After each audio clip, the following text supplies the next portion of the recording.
ও আমার ভাইয়েরা হাতে ধরে পায়ে ধরে বলবো গ্রামের মাদ্রাসা একটা বেটা মাদ্রাসায় দেন কোরআনের হাফেজ করে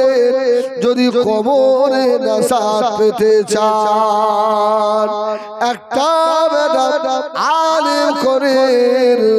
যদি কবরে নাজাত পেতে চান যদি দুনিয়ার গুনাহ মাফ করিয়ে দিয়ে কবরে যেতে চান নেক বেটা তৈরি করুন আল্লাহর ওলি হযরত জালালউদ্দিন সুয়ুতি রাহমাতুল্লাহ আলাইহি বলেন কোন বাবের নেক সন্তান যদি বাবের জানাজার ইমাম হয়ে যায় ওই ছেলেটা ডান দিকে সালাম ঘোরাবে বাম দিকে ঘোরানোর আগে আল্লাহ পাক ওরা বাবা মায়ের জীবনে যত গুনাহ সব আল্লাহ মাফ করে দেবে সোনামারি গ্রামে মায়ের দোয়া বাবের দোয়া পীরের দোয়া ওস্তাদের দোয়া দরকার আছে না নাই আমি আমার নানার কাছে সবক শেষ করেছি বাবা কার কাছে আমার নানা বিখ্যাত হাফেজ ছিলেন বর্ধমান শামতা মাদ্রাসায় উস্তাদি করেছেন আমাদের দমদম এয়ারপোর্টের পাশে বাকড়া মাদ্রাসা আছে আর তাই ওই মাদ্রাসার উস্তাদ ছিলেন আমি নিজে শুনেছি আমার নানার মুখে কচি তায়ের সাহেব হুজুর আমাকে ইন্টারভিউ নিচ্ছে পরীক্ষা বহু হাফেজ আসছে হুজুর ইন্টারভিউ নিচ্ছে আমার নানা বললেন হুজুর ইন্টারভিউ তো ওইরকম হবে না এক পায়ে বসবো তো আল্লাহর ইচ্ছায় 15 পারা শুনিয়ে দেবো সুবহানাল্লাহ বলে এক পায়ে বসে 15 পারা শুনিয়ে হাফেজ সাহেব বাবা আর তায়ের সাহেব হুজুর তাকিয়ে রয়েছে এইরকম হবে এই দেখে উস্তাদের দোয়া কেমন দরকার হয় যদি মাসার ছাত্র থাকো কোচি তোমরা শোনো তো আমার নানা একটা মসজিদ হাফেজ সাহেবের মসজিদে আছে এরকম মসজিদে আমুটি করতেন আর আমি আমার ওই নানাদের কাছে পড়তাম তো সারা গ্রামের ভাত বয়ে বয়ে খাওয়া পালা সিস্টেম আপনি কিরকম খান পালা সিস্টেম গ্রাম ওই পালা সিস্টেম আর আবার ওই ভাত এনে দিতে হবে আর উনি বসে বসে বসে বসে তো নানা নাতির ব্যাপার অনেক সময় রাগও করতাম তবে পড়ার সময় ছাড় দিতাম অন্য সময় ইয়ারকিও মারতাম নানা হয়তো তো একদিন খুব বৃষ্টি হচ্ছে খুব মন দিয়ে শোনে দোয়া দেখেন কেমন কবুল হয় খুব পানি হচ্ছে আকাশ ডাকছে ওই রকম তুই ছাত্র জীবন তো ভাই একদম কাঁচা বেঁধেছি আর কাঁচা বাঁধা আপনারা বোঝেন লুঙ্গি লুঙ্গি একেবারে বলবেন হ্যাঁ ও আপনাদের দিকে অন্য ভাষা আবার ভাই মানে লুঙ্গি একেবারে গুটিয়ে নিয়ে যেটা বাঁধে এক হাতে ছাতা আর এক হাতে টিফিন ক্যারিয়ার নিয়ে ভাত এনে দিয়েছি আর মনে আছে আমার তক্তা বসে বসে খাটে বসে পাটা নিচে ঝুলিয়ে গুল মারছে হাবেস আমার চাইলে তো ভাত নানা হয়তো সারা কাল থেকে তোর ভাত এনে দেবো না আর আজকে আব্বাকে বলবো তোর কাছে আর থাকবো আমি ভাত এনে দেবো আর তুমি শুধু বসে বসে খাবে আমার ভাই এদিকে এদিকে তুই আমি তো আমি আর তোর কথা শুনবি না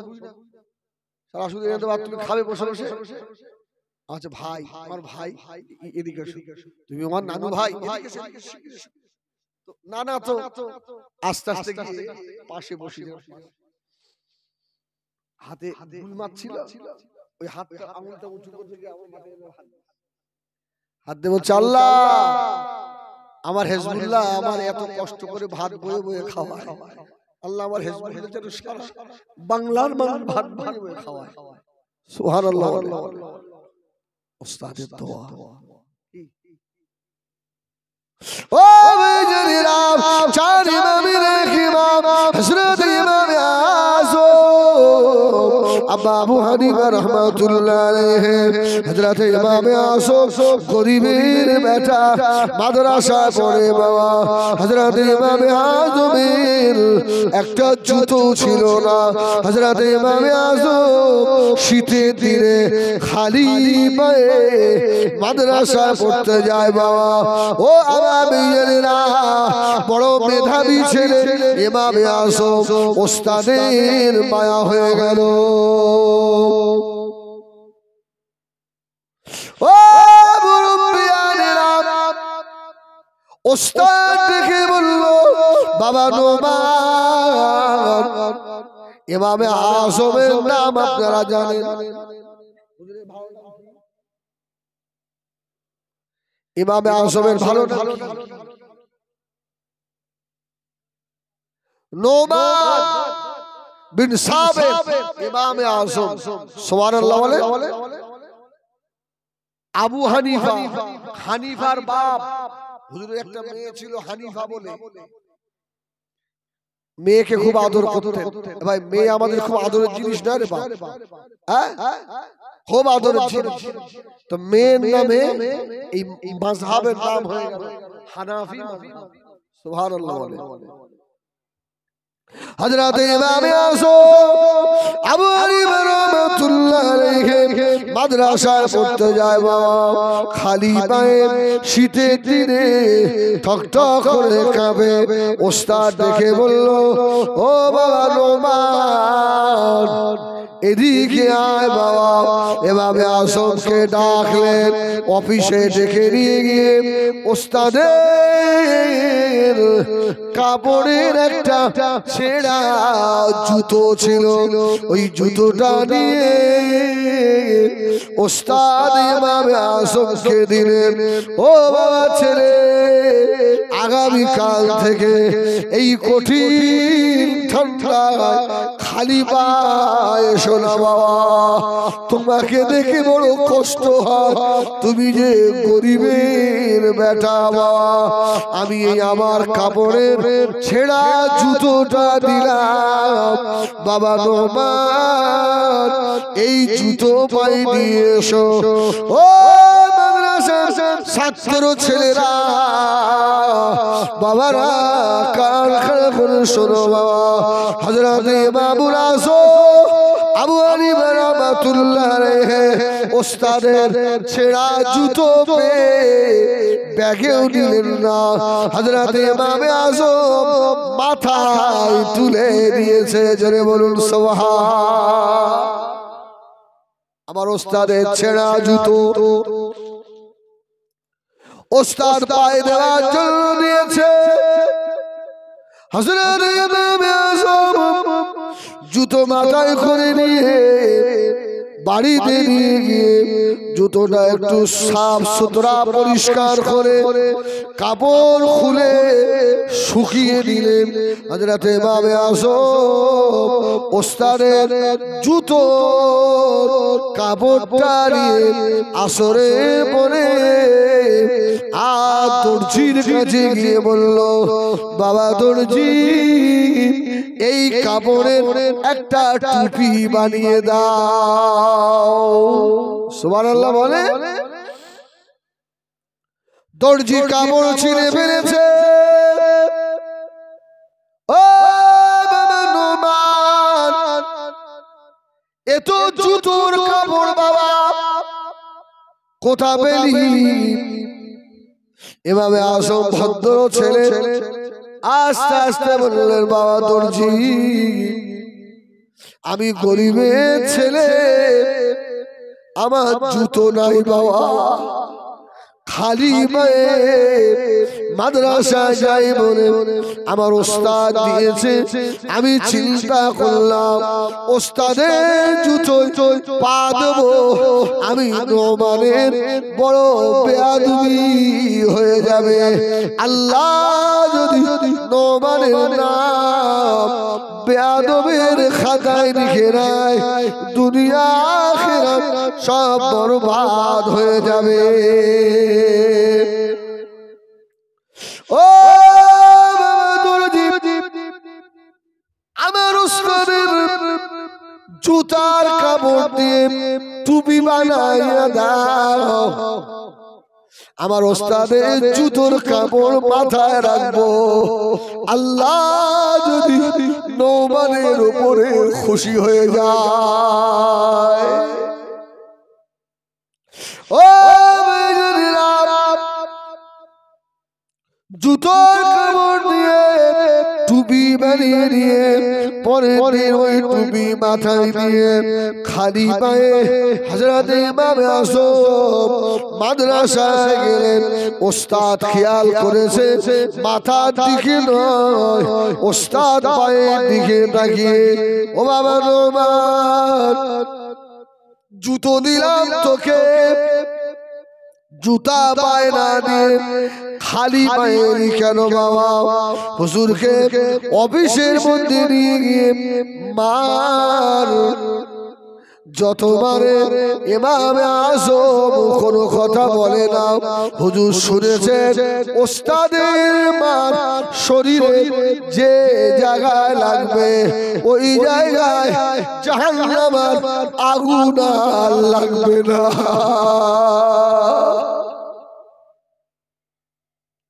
ও হযরত ইমামে আযম আবু হানিফাকে মারলেন, আর সহ্য করতে পারে না। হযরত ইমামে আযম বললেন, হুজুর বেয়াদবি মাফ করুন, আর আমাকে মারবেন না। উস্তাদ বলল, জুতা না পায়ে দিয়ে খালি পায়ে এসছিস কেন রে? ইমামে আযম বললেন, হুজুর মাথার দিকে তাকিয়ে দেখেন, ওস্তাদ মাথার দিকে তাকিয়ে আর ইমামে আযমকে জড়িয়ে ধরে হাও মাও করে কেঁদে ফেলেছে। বাবা নোমান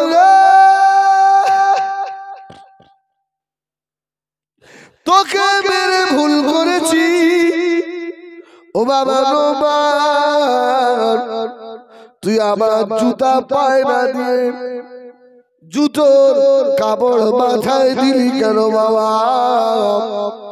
হযরত ইমামে আযম পা ধরে রেখেছেন, হুজুর গো আপনার জুতায় পা দেওয়া বেয়াদবি হয়ে যাবে। ইমামে আযমকে ওস্তাদ জড়িয়ে ধরে হাত দুটো তুলে আল্লাহ দরবারে কাঁদে আর দোয়া করে, আল্লাহ এই বাচ্চা ছেলে নোমান আমাকে এত ইজ্জত করে, এত সম্মান করে, আল্লাহ আমি নোমানের উস্তাদ দোয়া চাই আমার নোমানকে তামাম বিশ্বের বড় ইমাম বানিয়ে দেবে। হযরত ইমামে আযম আবু হানিফা রাহমাতুল্লাহ আলাইহির উস্তাদের দোয়া আল্লাহ পাকের দরবারে কবুল হয়ে গেল। ও মেয়েরা, খোদার কসম আমার দাড়ি পাকা শুরু হয়ে গেল। প্রায় 50 আমার বয়স, এখনো 2 মাস হয়নি। যে মাদ্রাসায় আমি পড়তাম নদিয়া জেলার বাগমারা মাদ্রাসা, বড় মাদ্রাসা, মাদ্রাসা রিসালে সওয়াব, দাম বাড়ানো কথা বলি না আল্লাহ, সত্য তুমি ভালো জানো আল্লাহ। মাদ্রাসা সুপার ফোন করেছে হিজবুল্লাহ, মাদ্রাসার জলসা নিতে হবে তোমায়, তুমি আমাদের ছেলে একটা জলসা কেটে দিয়ে মাদ্রাসা জলসায় গেলাম, আমার হেড হুজুর দাঁড়িয়ে রয়েছে, সবাই ছুটে আসছে, আমি ওখানকার হুজুর হাতে মুসাফা করবে, আমি ছুটে গিয়ে আমার ওস্তাদের পায়ে হাত দিয়ে হাজার হাজার লোকের সম্মুখে কদম বুঝি করলাম, আমাকে এইভাবে জড়িয়ে ধরে আর ওস্তাদের দুটো চোখ দিয়ে পানি পড়ে দোয়া করছে, আল্লাহ আমার হিজবুল্লাহ আমার পায়ে হাত দিয়েছে, আল্লাহ তুমি দুনিয়া আখিরাতের ইজ্জতের হকদার বানিয়ে দিও। ও ভাইরা,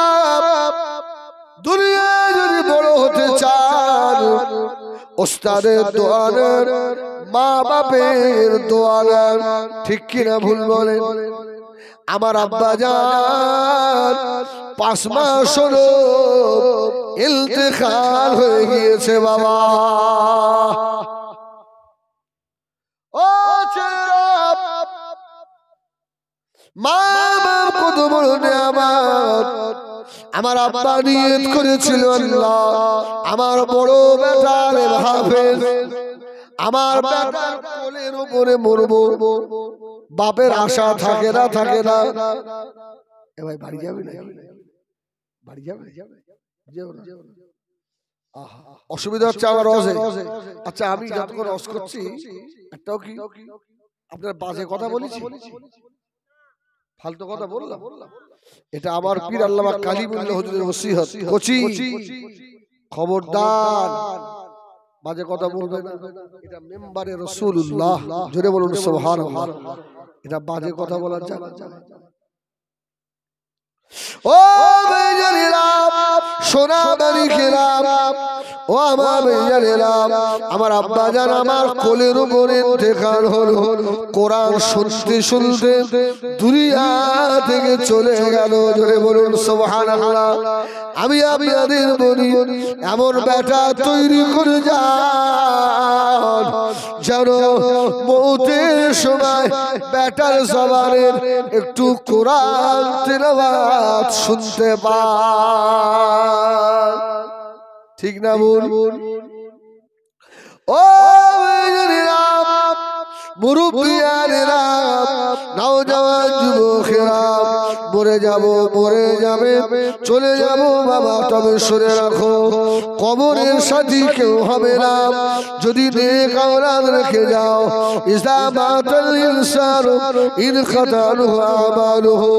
ইল্লা মিন সালাসাতিন, ইল্লা মিন সাদাকাতিন জারিয়া